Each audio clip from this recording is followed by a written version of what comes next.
In the beginning was the Word, and the Word was with God, and the Word was God, and the Word became flesh and dwelt among us, and we saw his glory.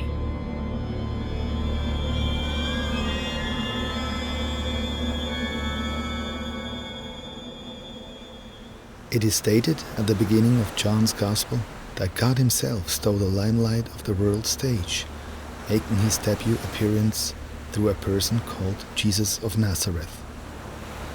But in what kind of a film would he have been shown at that time? In a cleverly staged drama, a factual documentary, an exciting road movie, or a scintillating reality soap? Unfortunately, however, they forgot to produce the making of this film back then. Who was the star of this film? The protagonist of probably the most famous story of mankind. Who was Jesus of Nazareth?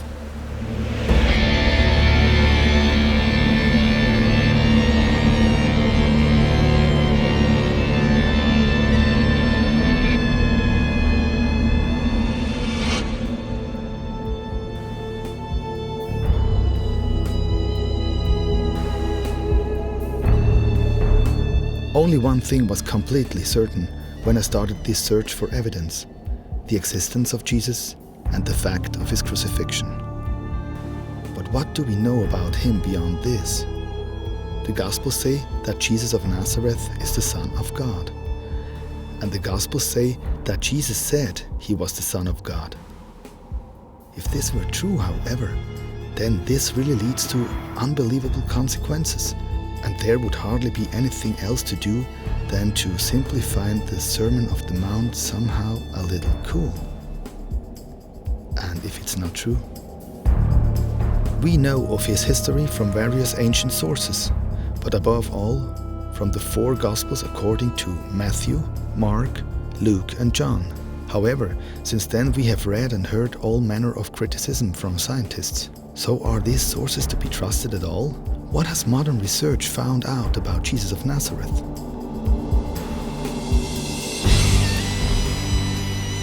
What do we actually know today about the background and the story of the man whose influence on history is without parallel?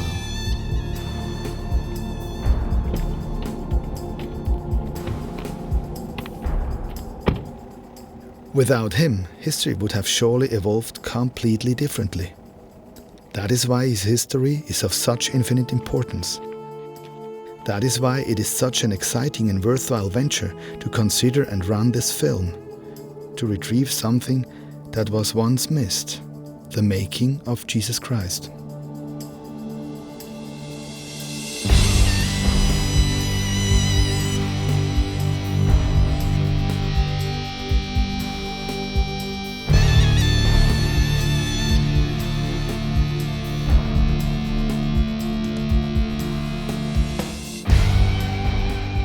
Someone who is rather more than critically opposed to the Gospels is the Dutch director Paul Verhoeven, who is part of Hollywood's top league and who has created timeless masterpieces with movies such as RoboCop, Basic Instinct, Total Recall, and Starship Troopers.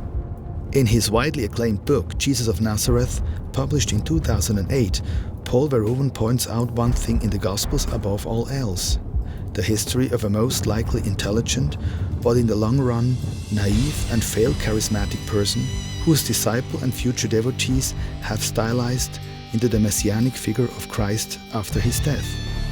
The learned mathematician and film director is not the only one with this opinion, but no one else really expresses their opinion with such fire and spirit. Therefore, I thought I should start my search with my famous colleague. So we drove to The Hague to meet him. Paul has always been an expert in this matter. He has been researching it for 25 years. Is the figure of Jesus of Nazareth fact or fiction? When I was already 3-4 years old, I was wondering what this is all about. Who is this guy that basically everybody is Son of God? And what does that mean? You know, how do you explain that to me? Of course, nobody can explain to me what is the Son of God. It's an oxymoron. It's like an idiotic definition. Son, God has a son? I mean, how? How did he make that son? Did he sleep with somebody? The church made it to something different. The church was not looking at teaching of Jesus so much. The church made Jesus himself to the teaching. Not what Jesus said was important, but Jesus himself became important. His life and mostly his death, his crucifixion and resurrection. That is the ultimate statement of Christianity, not the ethics of Jesus, not the parables. And I think that is completely wrong. It's the parables that are absolutely innovative, of a clarity and an innovation that is superior, or at least at the same equal level as Mozart or Einstein.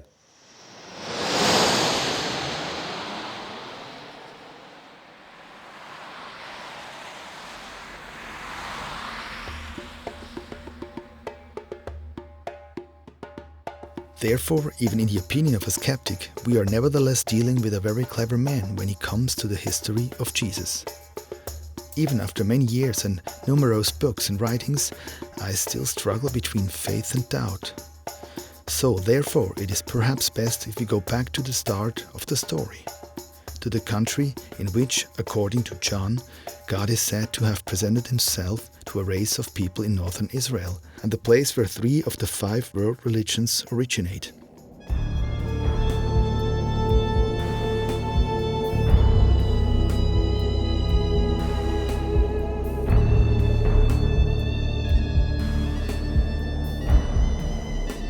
His dad, Joseph, would probably be somewhat older than his wife, Maria.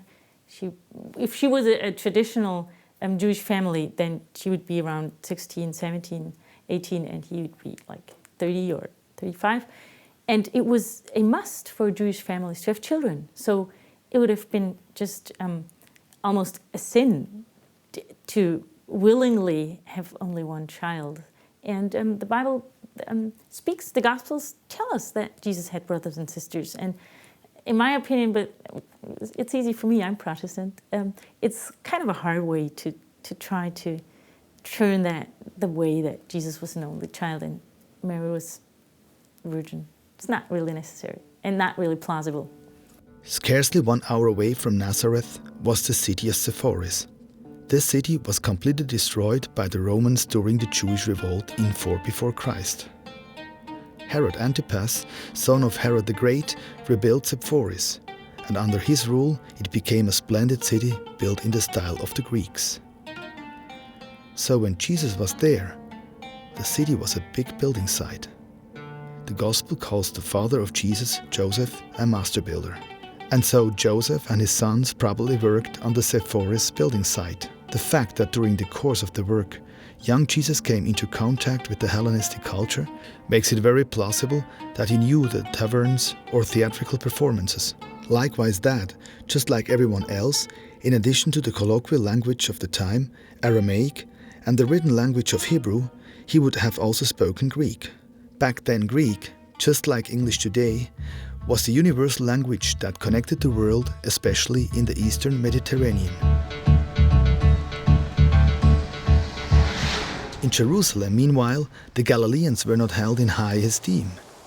Their reputation was doubtful, and they were regarded as unsophisticated provincials. And one was never sure in Jerusalem whether the Galileans were genuine Jews or heathens. Beyond that, Nazareth did not enjoy a very good reputation, as a point in John's Gospel illustrates. Philip is looking for his friend Nathanael and raves about the new Messiah. We found him of whom Moses in the law and the prophets wrote, Jesus of Nazareth. Nathanael said to him, "Can anything good come out of Nazareth?" Philip said to him, "Come and see." So there it is, the historical stage. The scenery is built and the film set is ready to go. Now enters the son of a master builder, aged around 35 years old, who comes from the village of Nazareth. The set and the story are now rolling.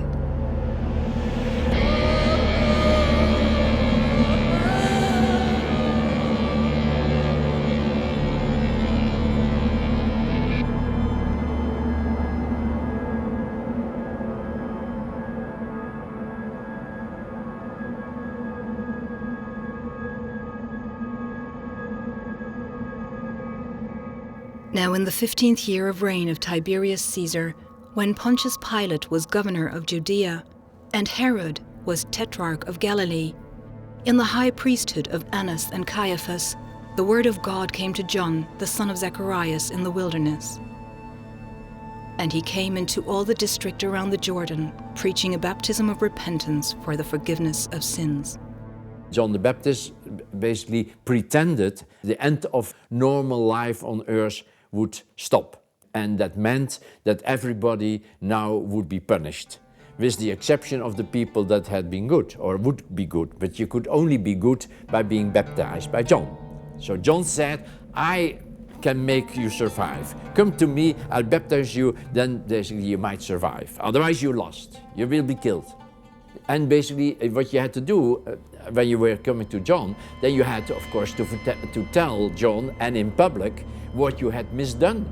And Jesus went to this guy. Don't forget that he went to John the Baptist. He was baptized also in the water of the Jordan. So he must also have confessed his sins, whatever they were. He was a sinful person, he felt.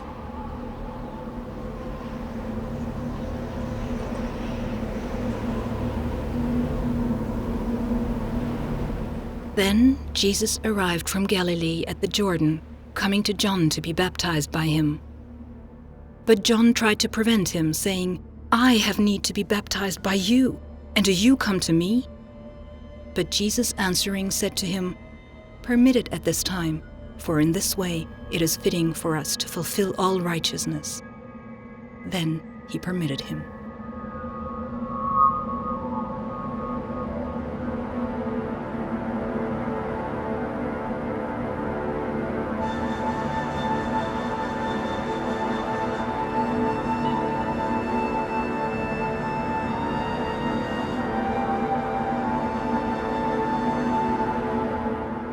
The baptism of Jesus in the River Jordan is one of the historically verified events in the life of the man from Nazareth. And it seems to mark the turning point in the life of Jesus. He finds his calling and he will follow it without any compromise, right to the bitter end, 1 year later, before the city walls of Jerusalem. Immediately, the Spirit impelled him to go into the wilderness, and he was in the wilderness for 40 days, being tempted by Satan. Die Versuchungsgeschichte, die wurde mir auch so ein bisschen zu sehr verharmlost. In my opinion, the story of the temptation of Jesus has always been underestimated or played down somewhat. I believe it gives an interesting insight into the character of Jesus. He was obviously not simply immune to the temptation of power and popularity. The devil took him to a very high mountain and showed him all the kingdoms of the world and their glory. And he said to him, All these things I will give to you, if you fall down and worship me.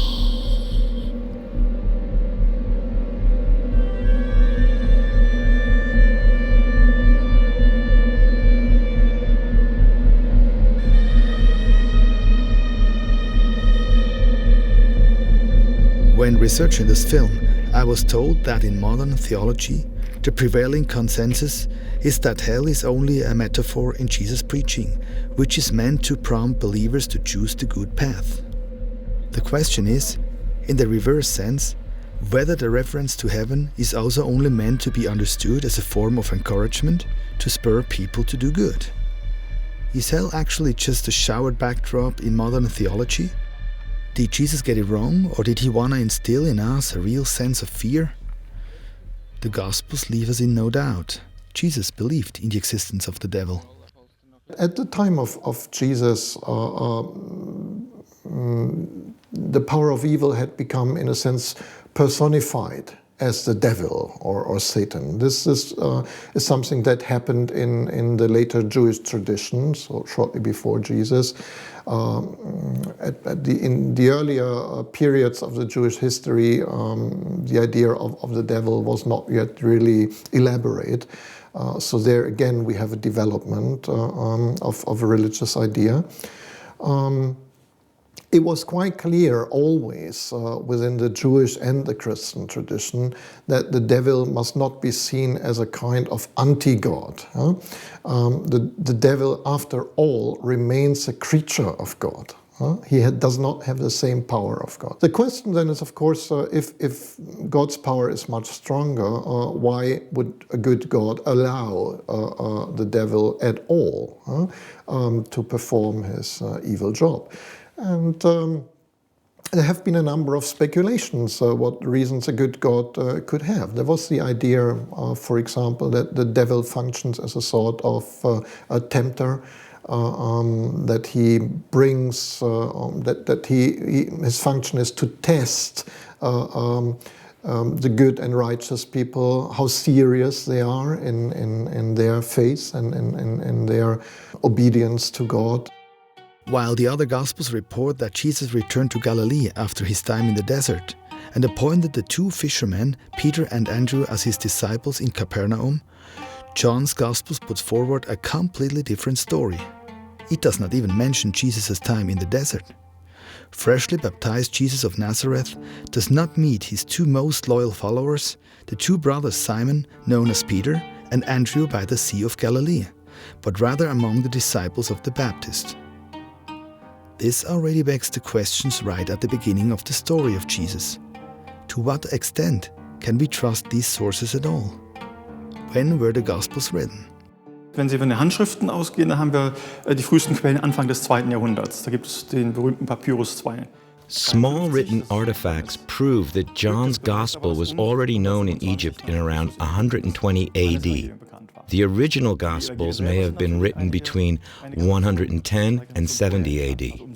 Why were they not written earlier, say for example around 40 or 50 AD? Ein Anhaltspunkt ist die offenbare. The Gospels already mention the destruction of Jerusalem, which happened in 70 AD. As Jesus was going out of the temple, one of his disciples said to him, "Rabbi, behold, what wonderful stones and what wonderful buildings." And Jesus said to him, "Do you see these great buildings? Not one stone will be left upon another which will not be torn down." The Jewish rebellion broke out in 66 AD. After a murderous and brutal siege, the Romans completely destroyed Jerusalem along with its splendid temple in 70 AD. About 1 million people died and 97,000 Jews were forced into slavery.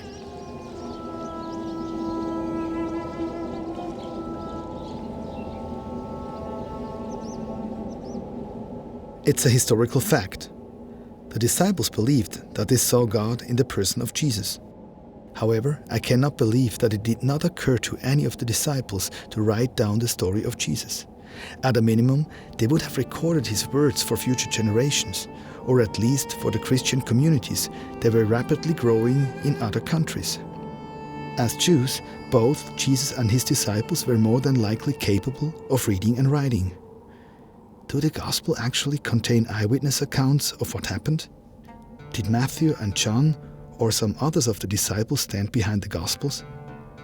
There are indications to support this theory. All the more reason not to treat the Gospels as just theological writings, but rather as historical reports. So let's consider John's Gospel for a moment, which continues the story in the 2nd chapter. On the 3rd day there was a wedding in Cana of Galilee, and the mother of Jesus was there, and both Jesus and his disciples were invited to the wedding. When the wine ran out, the mother of Jesus said to him, "They have no wine." And Jesus said to her, "Woman, what does this have to do with us? My hour has not yet come." His mother said to the servants, "Whatever he says to you, do it."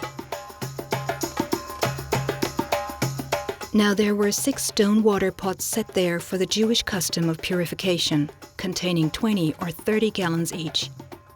Jesus said to them, "Fill the water pots with water." So they filled them up to the brim. And he said to them, "Draw some out now and take it to the headwaiter." So they took it to him. When the headwaiter tasted the water, which had become wine, and did not know where it came from, he called the bridegroom and said to him, Every man serves the good wine first, and when the people have drunk freely, then he serves the poorer wine. But you have kept the good wine until now." After this, Jesus went down to Capernaum, he and his mother and his brothers and his disciples, and they stayed there for a few days.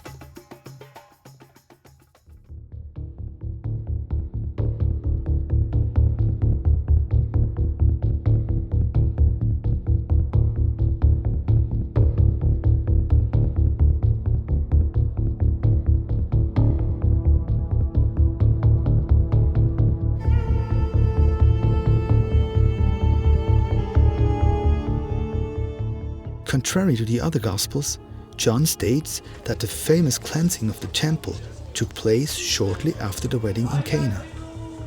In order to acquire sacrificial animals, the pious Jewish pilgrims had to exchange their impure heathen currencies for the native shekel. The priest then slit the throats of thousands of sheep and goats and burned their entrails on the smoking altar. During these days of celebration, the temple must have turned into a slaughterhouse.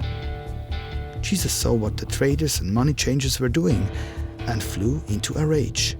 He overturned the tables of the money changers and chased the traders away with a whip. Matthew, Mark, and Luke date the cleansing of the temple as being shortly before the Passion. The majority of researchers see this event as being the critical rebellious act that led to his crucifixion. John's version of this event, however, seems more plausible to me.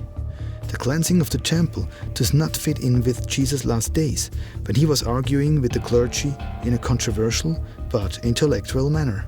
This spontaneous act is much more befitting of a prophet who has just started his public work with fervor and wants to change the world.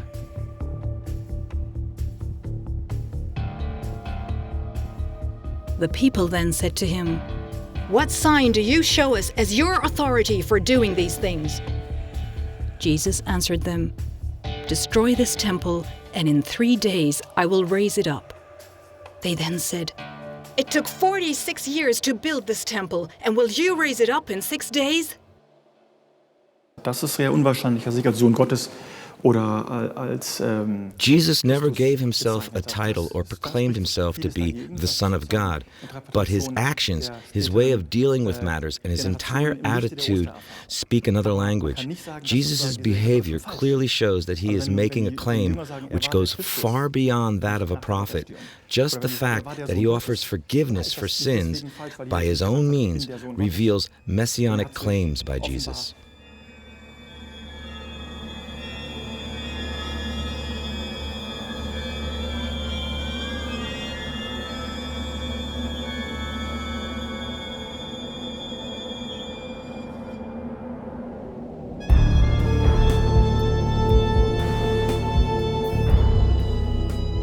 Looking at the sources, I noticed that one detail was seldom given any attention. Luke reports that John the Baptist went into the desert in 29 AD. The Baptist was already famous and prominent when Jesus came to him. If the dates specified by Luke are correct, then 12 months did not pass before the crucifixion in April the next year. And therefore Jesus' work was accomplished in less than 1 year. Even if Luke, as a native Syrian, counted according to the Syrian calendar, then Jesus' public work lasted less than 2 years. So things must have happened in a quick succession, within a short space of time. Jesus, however, first returned to Jordan with his followers, where his disciples too started baptizing people.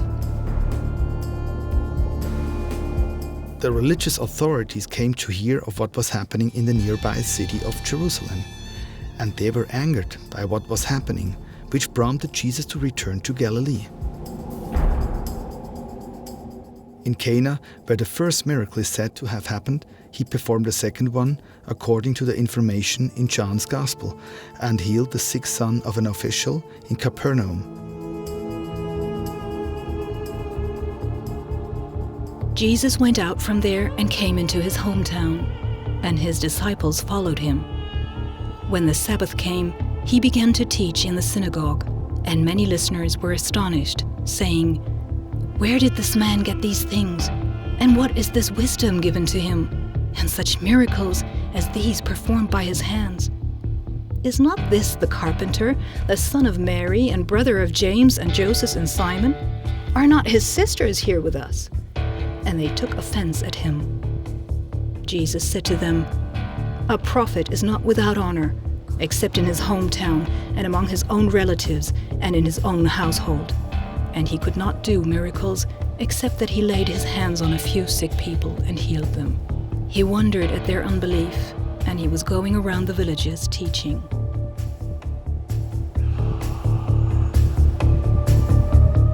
Luke reports that Jesus had more success with people in Capernaum, on the north bank of the Sea of Galilee. The fishing town where the apostle Peter and Andrew came from became the operating base for Jesus in the following months. Jesus came down to Capernaum, a city of Galilee, and he was teaching them on the Sabbath. And they were amazed at his teaching, for his message was with authority.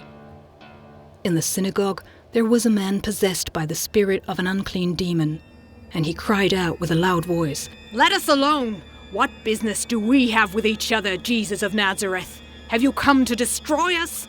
I know who you are, the Holy One of God.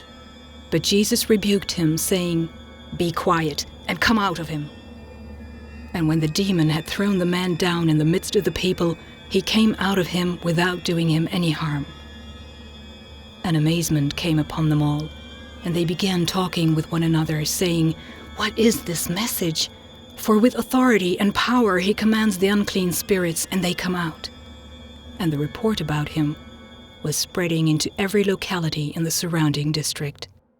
How is it possible, if you believe in an all-good and all-powerful God, that there are so many horrible forms of evil in the world?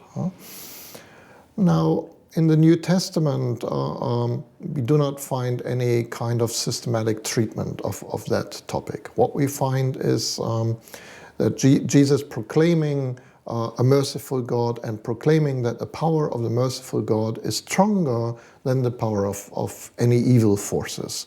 And this is what he is said to demonstrate by driving out demons. He drives out demons in order to proclaim that the merciful rule of God has begun to materialize. So Jesus really believed, like many of his people, that he could throw out these demons. In fact, like visually you could say he grabbed them out, he took them out of the body. Not so different from Billy Friedkin's movie, The Exorcist. Yes. It was very physical, that this was grabbing these guys, you know, and then the demon was inside, so he had to take the guy out, the demon, and he would say, go out, you know, and he would be, go out! It would be really much more violent than we assume. Luke tells of an extremely spectacular exorcism in chapter 8 of his Gospel. On the eastern side of the Sea of Galilee, a naked man approached Jesus and his companions, implying that he dwelled in the surrounding tomb caves. When he saw Jesus, the man became hysterical, he screamed and started to writhe on the ground. What business do we have with each other, Jesus, Son of the Most High God? I beg you, do not torment me. And Jesus asked him, What is your name? And he said, My name is Legion, for many demons had entered him. The demons were imploring Jesus not to command them to go away into the abyss. Now there was a herd of many swine feeding there on the mountain, and the demons implored him to permit them to enter the swine. And he gave them permission. And the demons came out of the man and entered the swine, and the herd rushed down the steep bank into the lake and was drowned. To be honest, I cannot imagine that there is any form of a serious, rational, scientific set of criteria by which we could distinguish between what only appears to be a sort of demonic possession or what would be a real demonic possession. I mean, this is really a matter of belief which goes beyond what a serious psychology could state. In whatever way we can go into that or not, I think people got cured by Jesus. I mean, the demons were thrown out. and the people were getting better. And Jesus thought, and that I think is the quintessence of his thinking, that these exorcisms were proof that the kingdom of God had arrived. Da ist jemand, der Menschen frei macht und damit unabhängig von der A man came who freed the people and made them responsible. He taught them to trust in their own feelings again. So the law teachers came down from Jerusalem and accused Jesus of healing people on the Sabbath, which was strictly forbidden according to the law of God. Jesus found that people did not understand God properly, and for this, the clerics suspected Jesus to be in league with the demons, to have made a pact with Beelzebub, the demon lord. In an impressive scene, Luke describes how violent the verbal attacks were. Jesus was invited to the table by a Pharisee and criticized for not performing the washing rituals before the meal. Jesus was irritated in his counter-retort. Now you Pharisees clean the outside of the cup and of the platter, but inside of you are full of robbery and wickedness.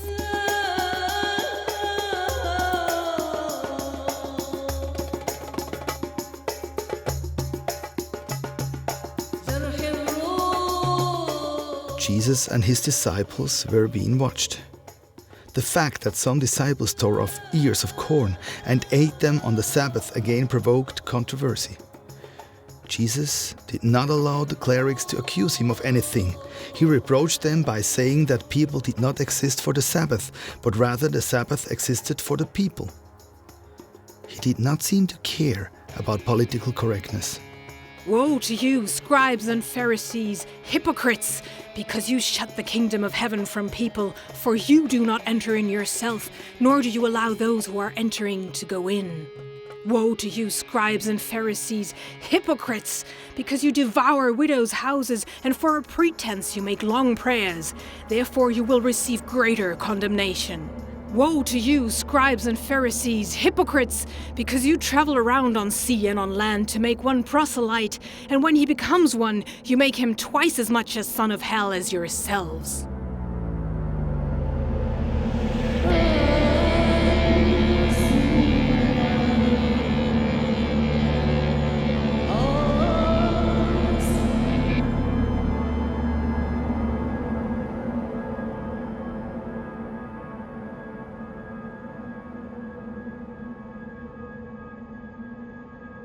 From the sources, we can assume that a firm group of supporters had probably already formed around Jesus then.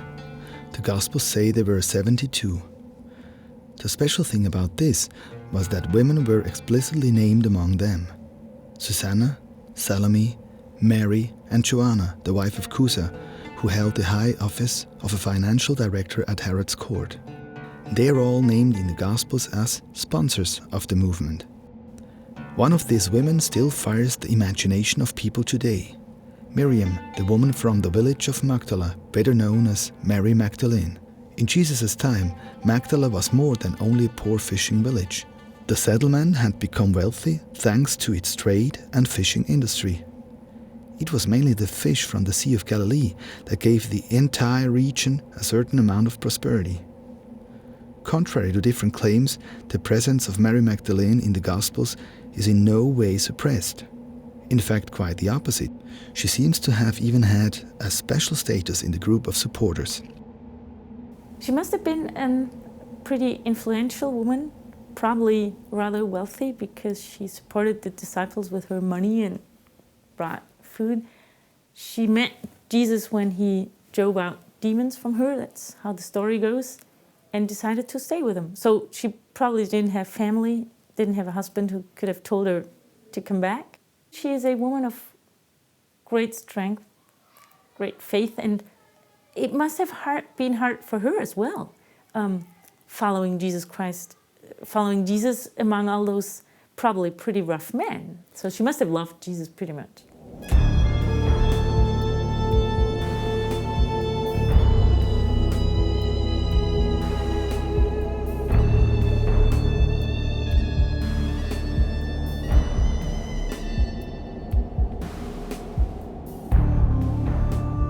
This was, however, in striking contrast to the customs of the time. The Jewish philosopher of the 1st century, Philo of Alexandria, principally banished women to the house. Virgins were even kept in the rear chambers. So it was tremendously revolutionary for Jesus to accept women in his group. The social situation in Israel at that time was that women had no status either before God or before the courts. Paul Verhoeven makes it quite clear in his book. A woman was roughly worth the same as a goat in Palestine then.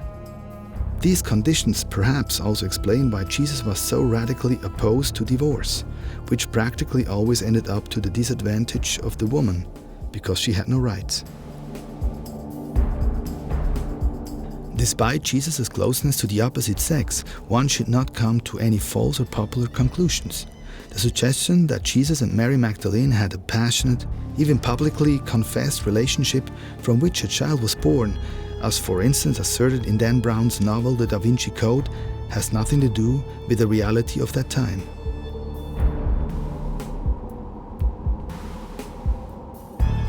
And then Jesus forms an internal circle from his large number of followers, the 12 disciples, who will be with him to the end. Matthew, Mark, and Luke list their names. Simon, whom Jesus also named Peter, and Andrew, his brother, and James and John, and Philip and Bartholomew, and Matthew and Thomas, James the son of Alphaeus, and Simon, who was called the Zealot, Judas the son of James, and Judas Iscariot, who became a traitor. Es ist eine frohgemutige Aufbruchsstimmung und dann kommt die.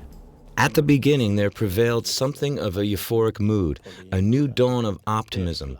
But then the polemics started. The events came thick and fast in a relatively short period of time. Doch in einem relativ kurzen Zeitraum.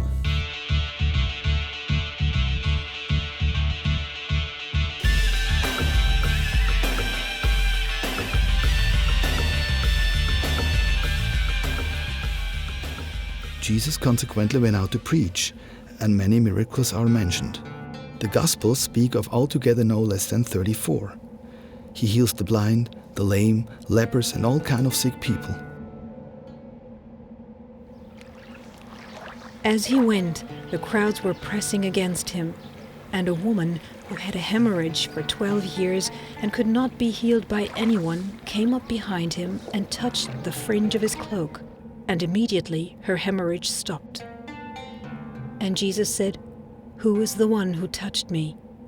And while they were all denying it, Peter said, "Master, the people are crowding and pressing in on you." But Jesus said, "Someone did touch me, for I was aware that power had gone out of me."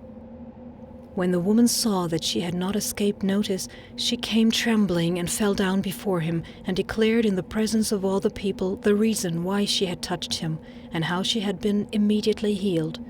And he said to her, "Daughter, your faith has made you well. Go in peace." The miracle hero from Nazareth obviously accepts everyone, even does not refuse an officer in the occupying army when he asks him to save his seriously ill servant boy. When those whom had been sent returned to the house, they found the slave in good health. He brought the dead, or at least those who appeared to be dead, back to life twice. The young boy from Nain and the 12-year-old daughter of Jairus, a patron of the synagogue. "Why make a commotion and weep? The child has not died, but is asleep." They began laughing at him. But putting them all out, he took along the child's father and mother, his own companions, and he entered the room where the child was. Taking the child by the hand, he said to her, "Talitha kum," which translated means, "Little girl, I say to you, get up." Immediately the girl got up and began to walk, for she was 12 years old. And immediately they were all completely astounded. At the same time, King Herod Antipas throws John the Baptist in prison. John is finally beheaded in the dungeon at the urged request of Herod's wife. Shortly before this, Matthew states in chapter 11 that the condemned man wanted to have clarity. Now when John, while imprisoned, heard of the work of Jesus, he sent word by his disciples and said to him, "Are you the expected one, or shall we look for someone else?" Jesus answered and said to them, "Go and report to John what you hear and see. The blind receive sight, and the lame walk. The lepers are cleansed, and the deaf hear. The dead are raised up, and the poor have the gospel preached to them. And blessed is he who does not take offense at me. The miracles give rise to controversial discussions time and time again. Our modern way of thinking makes it difficult for us to appreciate the way in which they are described in the New Testament. Serious historical sources tell that the witnesses of that time had no doubt of Jesus' healing powers and his abilities to perform miracles. Also, the great Jewish Roman historian Flavius Josephus does not doubt the miracle performed by Jesus in the 1st century and calls Jesus a wise person, if one may call him a person at all. Josephus expressly describes Jesus as a performer of amazing acts. That's why the immense popularity of Jesus grew at a tremendous rate in the shortest of times.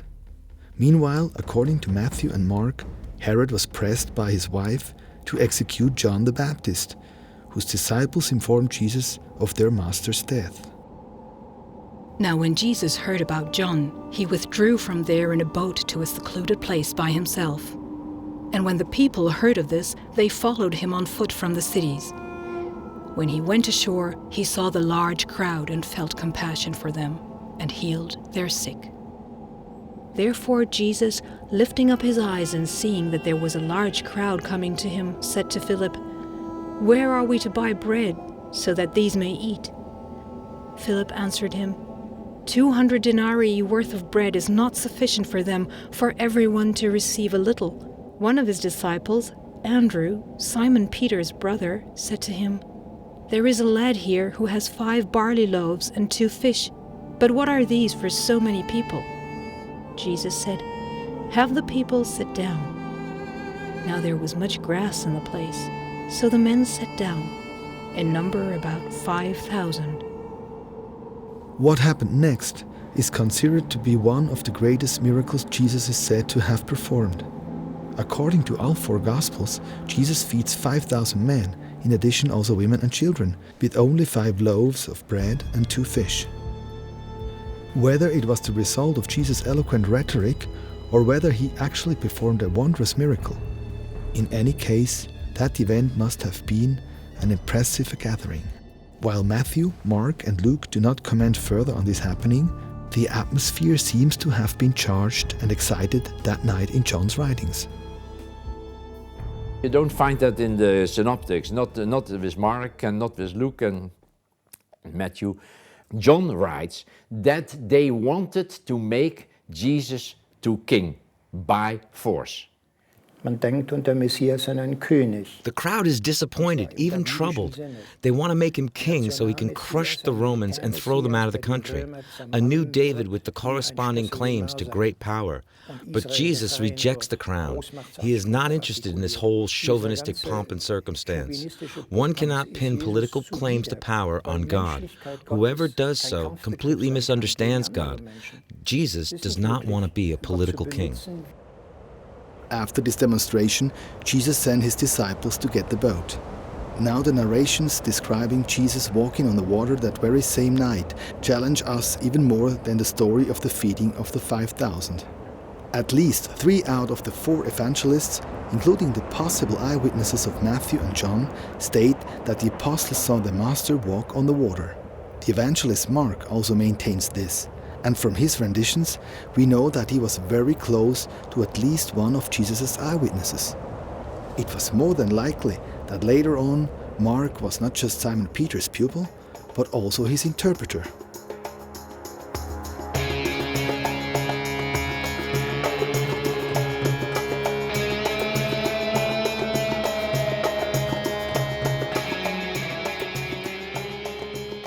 If we follow the possible eyewitness account by John, there is a violent argument between Jesus and the people in the synagogue in Capernaum after the miracle of the multiplication of the loaves. According to John, the people wanted new, even more spectacular miracles. Jesus refuses. He speaks about the spiritual, divine dimension of his work, but the crowd does not want to hear this. It almost seems as if Jesus provokes the crowd with full intent. He refers to his divine authority with mystical pictures, which almost incites the crowd into tumultuous chaos.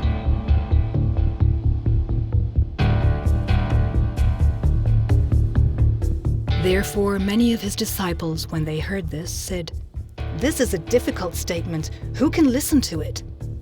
But Jesus, conscious that his disciples grumbled at this, said to them, "Does this cause you to stumble? What then if you see the Son of Man ascending to where he was before?" As a result of this, many of his disciples withdrew and were not walking with him anymore. So Jesus said to the 12, "You do not want to go away also, do you?" Simon Peter answered him, "Lord, to whom shall we go? You have words of eternal life. We have believed and have come to know that you are the Holy One of God." Die kommen eigentlich immer zu gut weg. There was also recurring unrest between Jesus and his disciples. In my opinion, the apostles always got away with a little too much in the Gospels. It was nevertheless actually quite a strenuous club. Rivalries and competitions were a daily occurrence. One must imagine the situation. Sometimes Jesus goes off alone with some of the disciples, while the others are assuming he is probably assigning positions to them. The situation is furthermore intensified by the fact that Jesus is subject to obviously substantial mood swings. He can be both patient and quick-tempered, and he cannot forgive his disciples for not trusting him. "How long shall I suffer you?" His apostles all say, "Yes, Master," and then the next day all hell breaks loose again.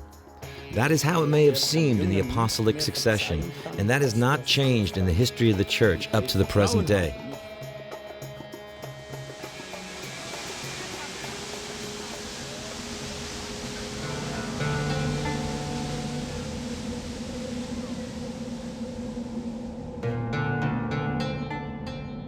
Now when Jesus came into the district of Caesarea Philippi, he asked his disciples, "Who do the people say the Son of Man is?"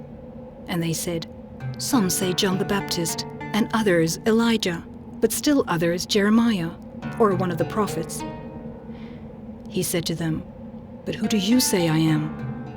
Simon Peter answered, "You are the Christ, the Son of the living God."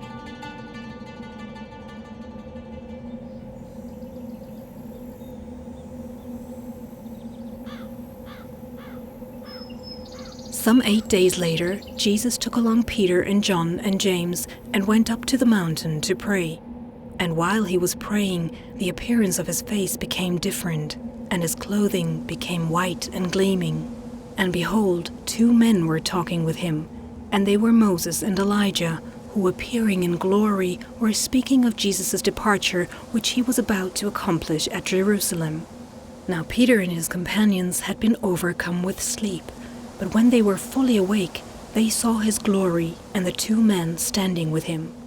And as these were leaving him, Peter said to Jesus, "Master, it is good for us to be here. Let us make 3 tabernacles, one for you, and one for Moses, and one for Elijah," not realizing what he was saying.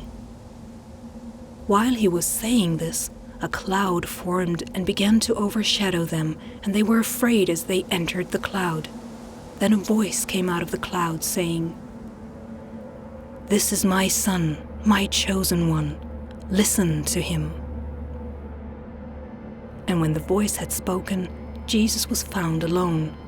And they kept silent and reported no one in those days any of the things which they had seen.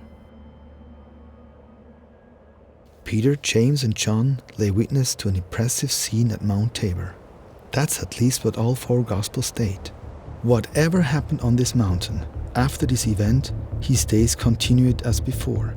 A crowd of people was once more waiting for Jesus at the foot of the mountain. He healed an epileptic child, but future events were already casting their shadow.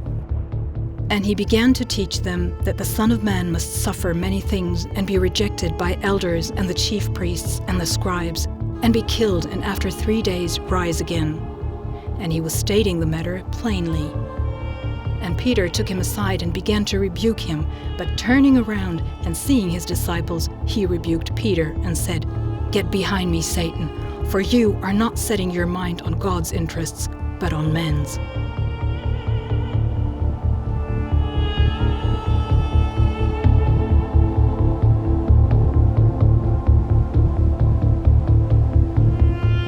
The Gospels make it clear that Jesus' following is even bigger than before. Jesus of Nazareth seems to be at the zenith of his work during his last visit to Jerusalem in the spring of the year 30. Therefore, the expectations of the disciples and the admirers were very high. Jesus demands and promises forgiveness over and over again. But he also speaks of the courts and urgently warns that the kingdom of heaven is not to be come by cheaply. Strive to enter the narrow door, for many, I tell you, will seek to enter and will not be able. Also das Feuer kann man sicher nicht wörtlich nehmen oder die ewige Schlange oder was immer, die ewige Dunkelheit. The punishment theology of sins is not at the heart of Jesus' message, but Jesus makes it clear, unmistakably clear, that people can obviously gamble away their salvation.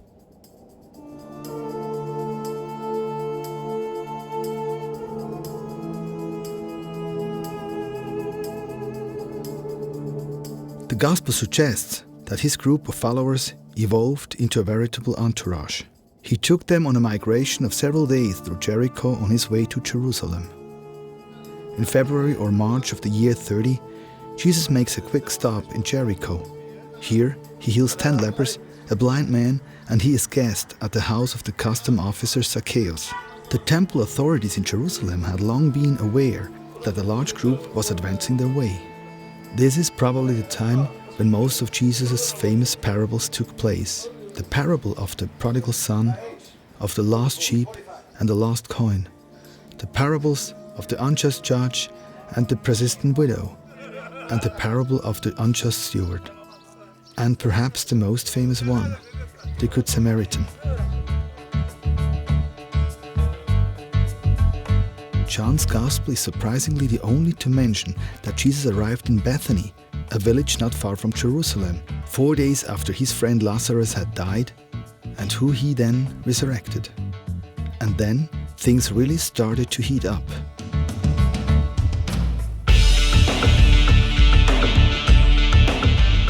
Therefore the chief priests and the Pharisees convened a council and were saying, "What are we doing? For this man is performing so many signs. If we let him go on like this, all men will believe in him, and the Romans will come and take away both our place and our nation."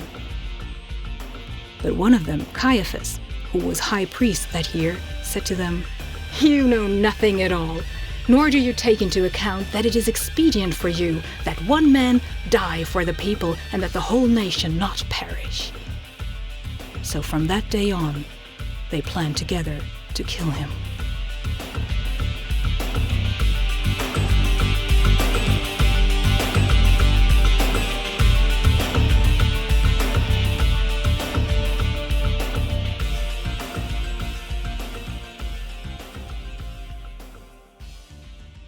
On the next day, the large crowd who had come to the feast, when they heard that Jesus was coming to Jerusalem, took the branches of the palm trees and went out to meet him and began to shout, "Hosanna! Blessed is he who comes in the name of the Lord, even the King of Israel!"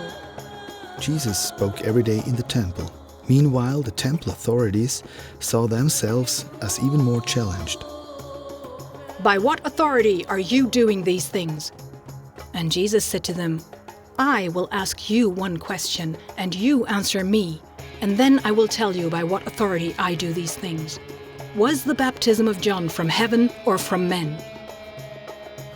They began reasoning among themselves, saying, "If we say from heaven, he will say, 'Then why did you not believe him?' But shall we say, 'From men?'" They were afraid of the people, for everyone considered John to have been a prophet. Answering Jesus, they said, "We don't know." And Jesus said to them, "Nor will I tell you by what authority I do these things." John and the 3 other Gospels are agreed. The clergy was afraid of the consequences. The rabbi from Nazareth was liked by the people and had become too popular. So they started to put Jesus publicly to the test. Should an adulteress be stoned to death, as demanded by the law of Moses?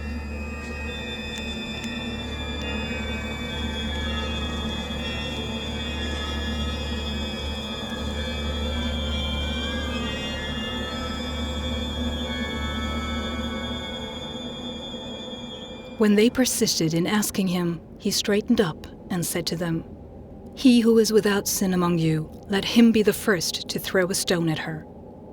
Again, he stooped down and wrote on the ground. When they heard it, they began to go out one by one, beginning with the older ones, and he was left alone and the woman where she was.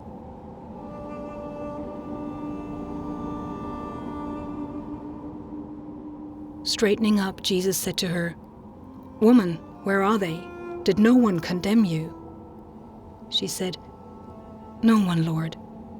And Jesus said, "I don't condemn you either. Go, from now on, sin no more."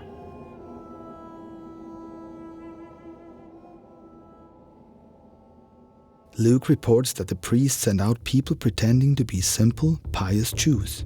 They were meant to catch Jesus out with a compromising question, which would place him under the knife of the Romans. Should one pay taxes to the emperor? A delicate question, almost treacherous. If Jesus answers yes, then it will anger the zealots and disappoint his supporters who wanted the new kingdom of Israel. If he answered no, that could be easily interpreted as a cry against the occupying Roman power. And of course, the Romans did not take kindly to that kind of attitude at all. "Rabbi, we know that you speak and teach correctly, and that you are not partial to any but teach the way of God in truth. Is it lawful for us to pay taxes to Caesar or not?" But he detected their trickery and said to them, "Show me a denarius. Whose likeness and inscriptions does it have?" They said, "Caesar's." And he said to them, "Then render to Caesar the things that are Caesar's, and to God the things that are God's." And they were unable to catch him in a saying in the presence of the people, and being amazed at his answer, they became silent. The Gospels do not leave any room for doubt. The priesthood wanted Jesus to disappear. But out on the streets, there was nothing that could be done. The new Messiah was too popular and too well liked by the people. Any turmoil as a result of his arrest would be too dangerous. There was the possibility that the people could have spontaneously revolted. And at that time, during the Passover festival, the city was full of all kinds of Jewish pilgrims from all over the world, from Rome, Mesopotamia, Egypt, Libya, Turkey, and Greece. An explosive mixture. But they had to act, and soon get rid of him. And why not by the Romans? Then the responsibility would be with the occupying forces. This way, the clergy could not be blamed by the people. Then all the fuss would soon blow over, and they could once again turn to the daily business and politics. There had to be a way into the internal circle of this Jesus movement, and once in, then place a trap whilst he was alone, away from the eyes of the public. But how were they supposed to get hold of the Pied Piper if it was not possible in the temple nor in the public? In fact, how were they supposed to find him? Shortly before Passover, there were thousands of men who looked like him in and around the city, with long robes, beards and turbans. Judas, he's a tragic figure, and of course in the history one can see him as the evil one and the greedy one. He did it for money, although different traditions. In one tradition he goes to the priest and says, "I'm going to betray him," and then they give him money, and in the other tradition they first give him money. There is of course the explanation that he was very politically engaged and he was hoping for a revolution to kick out the Romans, and when he realized that Jesus wasn't going to do that, he saw Jesus as a traitor at his own people. He says he could have thought he could do it. He had the power and the persuasiveness. He could mobilize the people, and he didn't do it.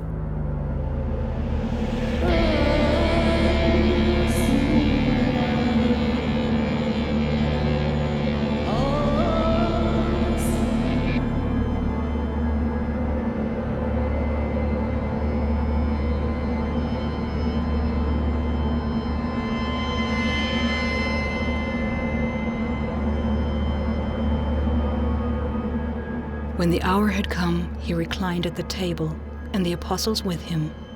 And he said to them, "I have earnestly desired this, to eat this Passover with you before I suffer. For I say to you, I shall never again eat until it is fulfilled in the kingdom of God." And when he had taken a cup and given thanks, he said, "Take this and share it among yourselves. For I say to you, I will not drink of the fruit of the vine from now on until the kingdom of God comes." And when he had taken some bread and given thanks, he broke it and gave it to them, saying, "This is my body which is given for you. Do this in remembrance of me."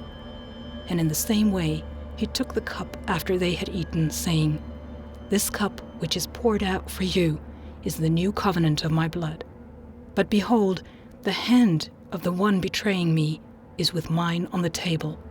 For indeed, the Son of Man is going as it has been determined, but woe to that man by whom he is betrayed." And they began to discuss among themselves which one of them it might be who was going to do this thing. Simon Peter said to him, "Lord, where are you going?" Jesus answered, "Where I go, you cannot follow me now, but you will follow later." Peter said to him, "Lord, why can I not follow you right now? I will lay down my life for you." Jesus answered, "Will you lay down your life for me? Truly, I say to you, a rooster will not crow until you deny me 3 times.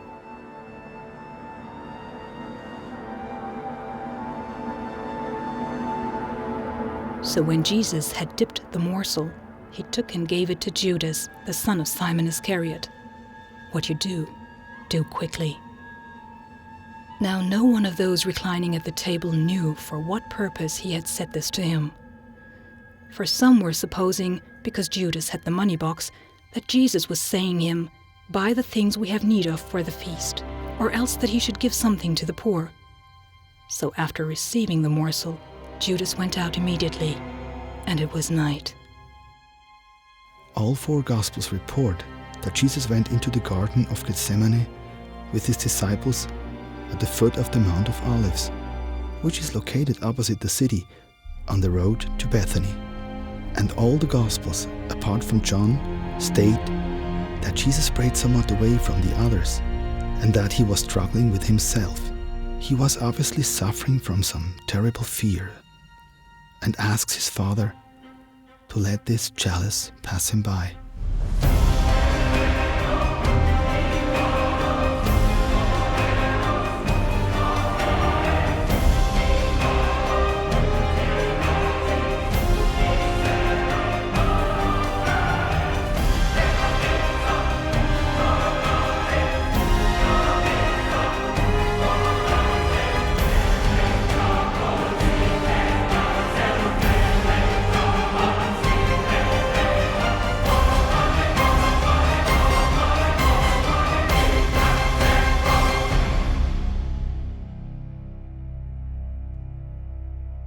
Normally, the Sanhedrin is called up for a court case.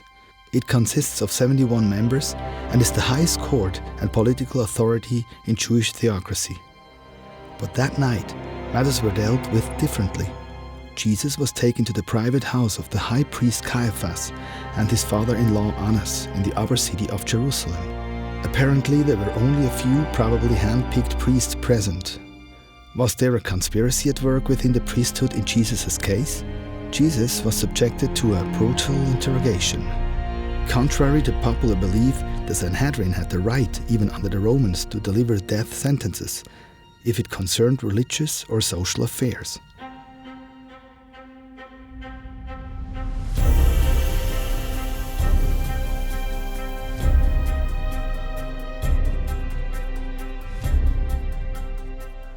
Matthew and Mark report of witnesses who then soon contradicted themselves. Everyone's nerves were on the edge. Matthew and Mark report that the high priest obviously did not succeed in obtaining a perfectly legal condemnation that night. But Caiaphas would not be beaten. There was still the possibility of showing the unwelcome prophet up as being a rebel to the Romans. Herod's palace, with its praetorium, was only a 5-minute walk away from the house of the high priest. The Roman governor actually resided in the port city of Caesarea Maritima on the Mediterranean, but during Passover he stayed in Jerusalem to personally supervise the city that was bursting at the seams with pilgrims.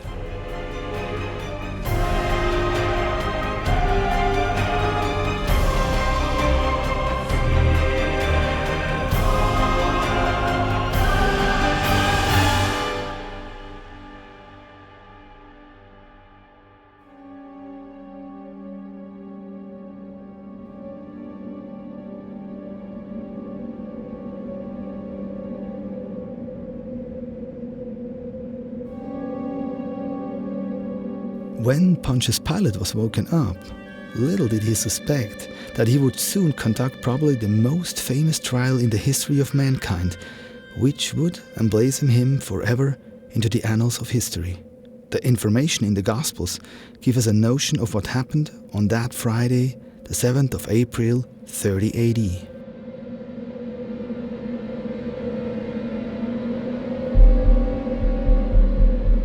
A delegation of the priesthood visited the prefect, Pontius Pilate, at his residence. But they didn't enter the building because they didn't want to contaminate themselves in the house of a heathen on the day before Passover.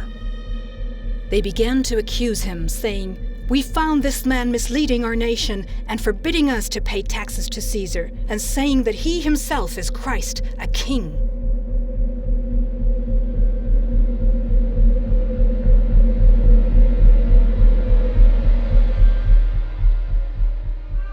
Contemporaries of Pilate, such as Flavius Josephus and Philo of Alexandria, described the Roman governor as a tyrant, blackmailer, slave driver, and totally corrupt.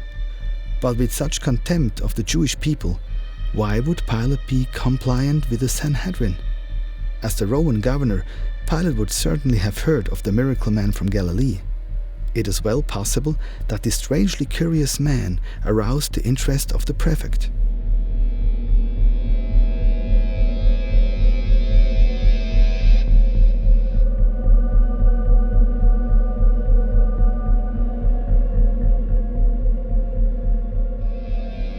The Gospels report that Pilate conducted the hearing inside the palace, and they expressly state that Pilate examined Jesus 3 times in total, and this was in accordance with the Roman law practiced at that time. According to John, Pilate then appeared before the prosecutors again outside. The priesthood is resolute in their decision to get rid of the man from Nazareth. The notion that the Jewish people demanded Jesus to be crucified is a rather absurd idea. At 6 o'clock in the morning, the people of Jerusalem didn't know of anything that had happened in the palace of the prefect. "You have a custom that I release someone for you at the Passover. Do you wish then that I release for you the King of Jews?" So they cried out again, saying, "Not this man, but Barabbas!" Now Barabbas was a robber. The priests threatened the prefect, saying they would send a message to Rome, and the message was very simple. The Roman governor refuses to condemn a rebel and is therefore neither willing nor able to keep public order. Matthew and Mark simply state that Pilate flogged Jesus and allowed for him to be crucified. In John's Gospel, the Roman governor makes a final attempt to save the accused. "You brought this man to me as one who incites the people to rebellion, and behold, having examined him before you, I have found no guilt on this man regarding the charges which you make against him. No, nor has Herod, for he sent him back to us. And behold, nothing deserving death has been done by him." Flavius Josephus notes that the accused were flogged before they were crucified. In real terms, it was an inexpressively brutal torture. A cat o' 9 tails, entwined with small bits of metal and bone, would sometimes strip the bodies of the prisoners down to the bare bones and tear their skin and flesh, a torture that often had a fatal outcome.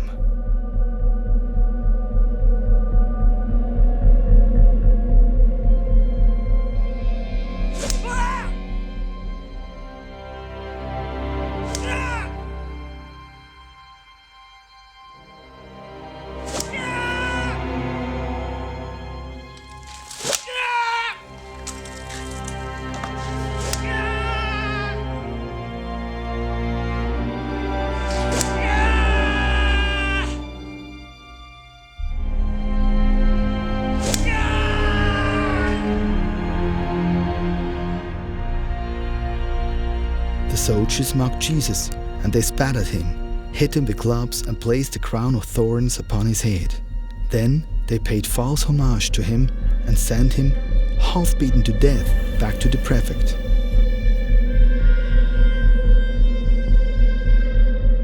Pilate said to them, "Behold the man." So when the chief priests and the officers saw him, they cried out, saying, "Crucify! Crucify! If you release this man, you are no friend of Caesar. Everyone who makes himself out to be a king opposes Caesar." And their voices began to prevail. And Pilate pronounced sentence that their demand be granted, and he released the man they were asking for, who had been thrown into prison for insurrection and murder. But he delivered Jesus to their will.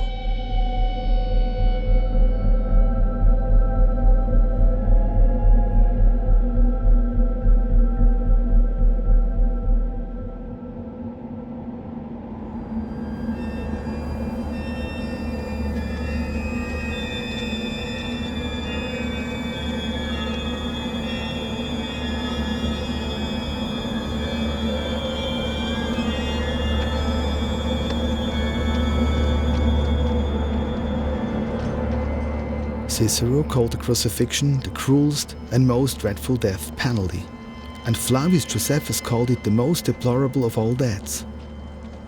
In the meantime, the news spread like wildfire through the city of Jerusalem. Jesus, the rabbi and miracle worker, had been crucified by the occupying forces. Luke expressly notes that a large crowd followed the procession to the place of execution.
Then they brought Jesus to the place Golgotha, which is translated place of a skull.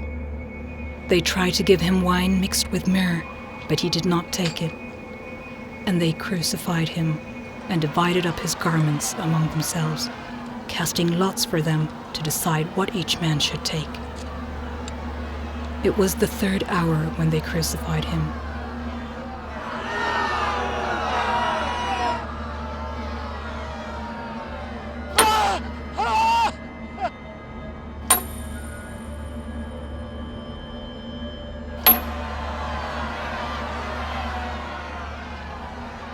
They crucified 2 robbers with him, one on his right and one on his left.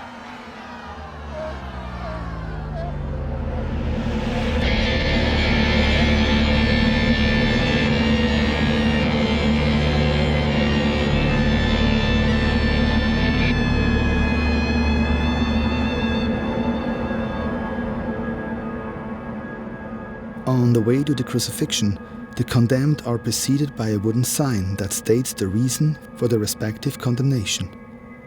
According to John's Gospel, the brief indictment gives rise to violent protests on the part of the priests. Pilate had the statement written in 3 languages: in the official language of Latin, in Greek, the universal language of the time, and in the Jewish language of Hebrew. Jesus of Nazareth, King of the Jews. So the chief priests were saying to Pilate, "Don't write the King of Jews, but that he had said, 'I am the King of Jews.'" Pilate answered, "What I have written, I have written."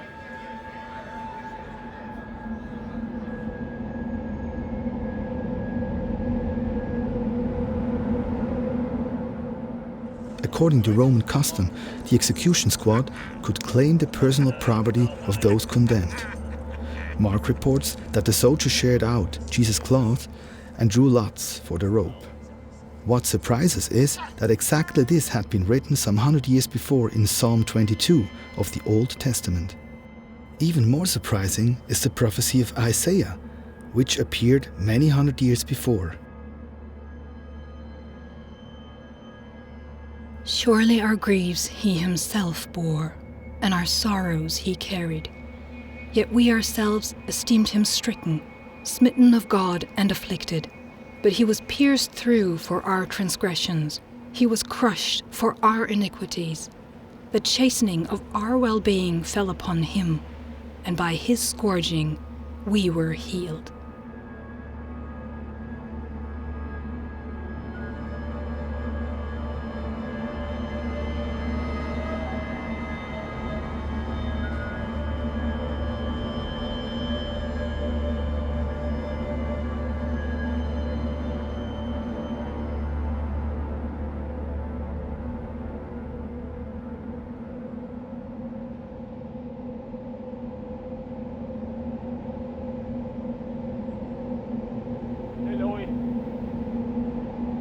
Eloi!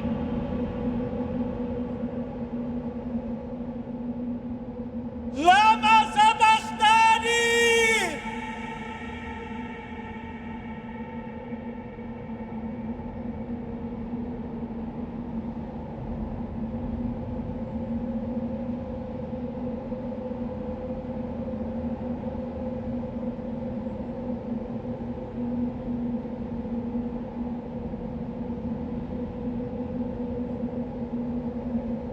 And the crowds who had come together for this spectacle, when they observed what happened, began to return, beating their breasts. And all his acquaintances and the women who accompanied him from Galilee were standing at a distance, seeing these things. So the soldiers came and broke the legs of the first man and of the other who was crucified with him. But coming to Jesus, when they saw he was already dead, they did not break his legs. But one of the soldiers pierced his side with a spear, and immediately blood and water came out. And he who has seen has testified, and his testimony is true, and he knows that he's telling the truth.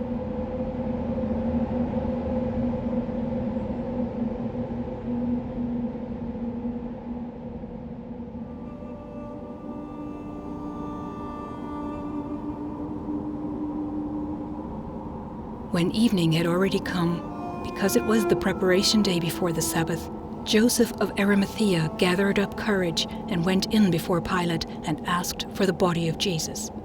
Pilate wondered if he was dead by this time, and summoning the centurion, he questioned him as to whether Jesus was already dead. And ascertaining this from the centurion, he granted the body to Joseph.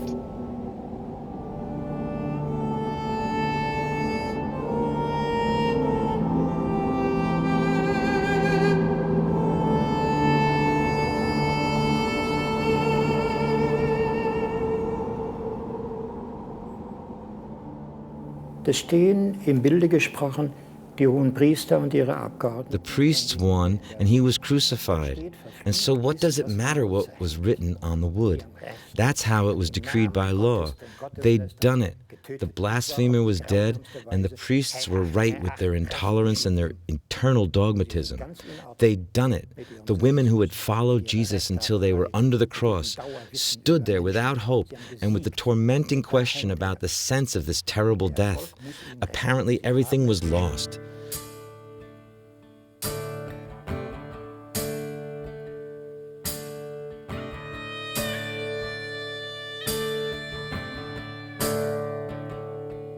I see pilgrims walking,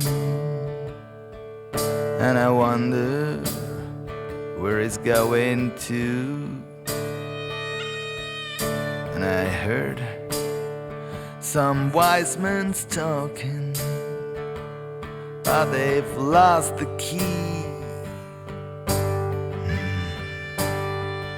The key to truth. I'm standing in front of the Church of the Holy Sepulchre. Research suggests that this was, by 99%, the actual grave of Jesus, probably also the ground of Golgotha, where he was crucified. I do not normally think much of so-called holy articles or places, but this place is actually something rather special. If there really are holy places, then this one is the holiest in the whole world, and it does not leave you cold.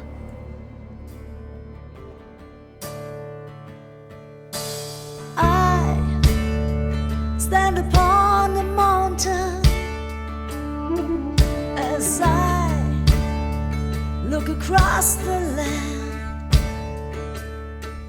and I try to find the fountain with this empty cup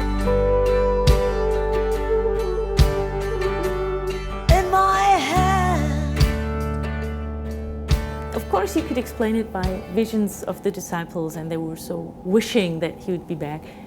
I believe that something has happened in that moment to turn a bunch of disappointed, desperate, very, very sad men and women into a troop of preachers and heroes, if you think that they are going to die for what they believe in. So something must have happened, and for me it's a consequence of, if you believe in the message that God has become man, why shouldn't he rise from the dead afterwards? And then come back as, this is the story doesn't end with Easter. It ends, or it really starts with Pentecost. He comes back as Spirit. That's the end, or that's the real beginning.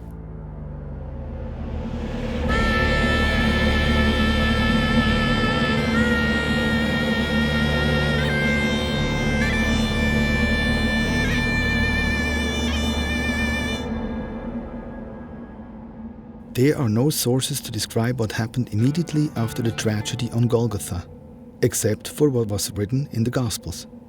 All four Gospels describe the moving events which are said to have occurred in the days and weeks after the crucifixion, with great precision and, surprisingly, without pathos. It is reported that the women, Mary Magdalene, Salome and Mary, the mother of James, went to visit the grave early on Sunday morning. But upon arriving, they saw that the heavy stone had rolled away. A friendly young man in a white robe announced to the women that Jesus had risen. It is described even more strangely in John's Gospel. Mary Magdalene is alone at the grave of her Lord. The body is gone, and she is weeping. A man speaks to her from behind. She was turning around and saw Jesus standing there, and did not know that it was Jesus. Jesus said to her, "Woman, why are you weeping? Whom are you seeking?" Supposing him to be the gardener, she said to him, "Sir, if you have carried him away, tell me where you have led him, and I will take him away." Jesus said to her, "Mary." She turned and said to him, "Rabboni." Jesus said to her, "Stop clinging to me, for I have not yet ascended to the Father. But go to my brethren and say to them, I will ascend to my Father and your Father, and my God and your God." Mary Magdalene came, announcing to the disciples, "I have seen the Lord," and that he said these things to her.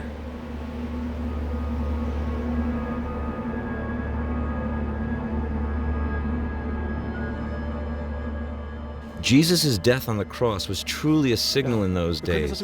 For all intents and purposes, it should have all been over. Jesus had failed and had suffered the most infamous death for the Jews at the time. It would have ended if there would have not been something else. All historians must take what happened shortly after Jesus' crucifixion seriously. The tremendous amount of history since shows that something more mysterious, something of great importance, must have happened. Wirkungsmacht dann hatte. But how had Jesus' companions come to believe that they met God in Jesus? Because they were convinced of this, many of Jesus' disciples and followers were sent to their death. But what was the reason for the tremendous dynamics by which the small sect turned into the largest religion in the world? Jesus had been with us, and on top of that, he was killed and he came back. He was seen by probably in some way by the disciples. So I think that is such an innovative belief and so strong because the guy really existed. So it was not, let's say, an idea. No, they could say he lived there.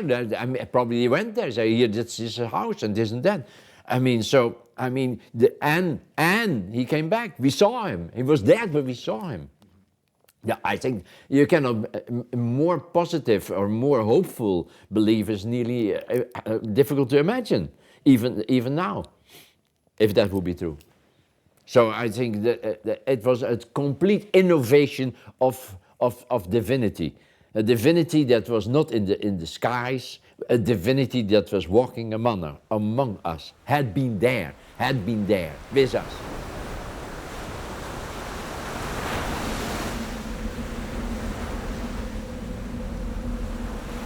According to John's Gospel, God stole the limelight of the world stage, making his appearance through a person called Jesus. I have been fascinated by this man of Nazareth even since being a child, certainly since I was 13 when I saw Norman Jewison's film Jesus Christ Superstar. I was taken by Jesus' humanity and his tremendous claims which surpass any imagination. Jesus is in no way a simple character. All the Gospels describe Jesus as a person with a challenging character.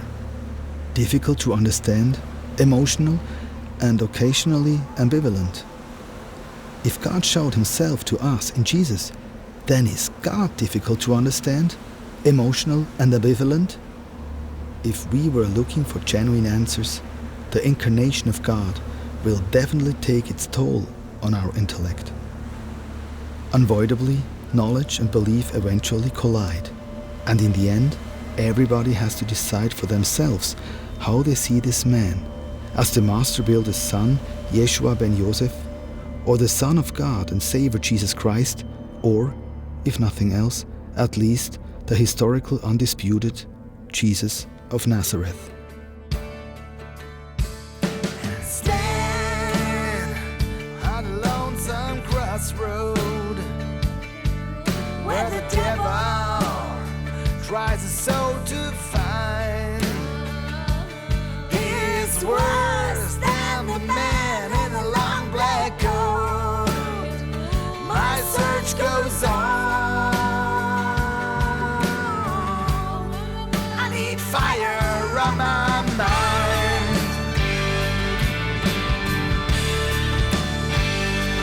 On my mind. On my mind.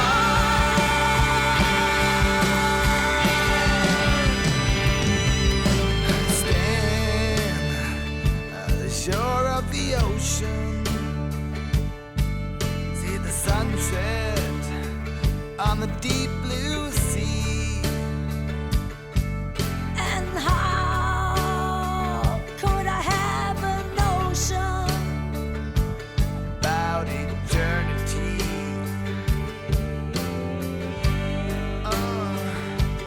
I am sure, baptized with water, that this ain't enough, not enough to find that road that leads to the other side. I need fire. I need fire on my mind. On my mind. I need fire.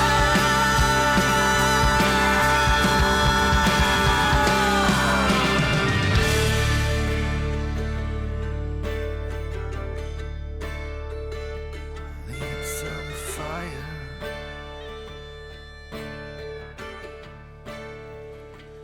Much more fire.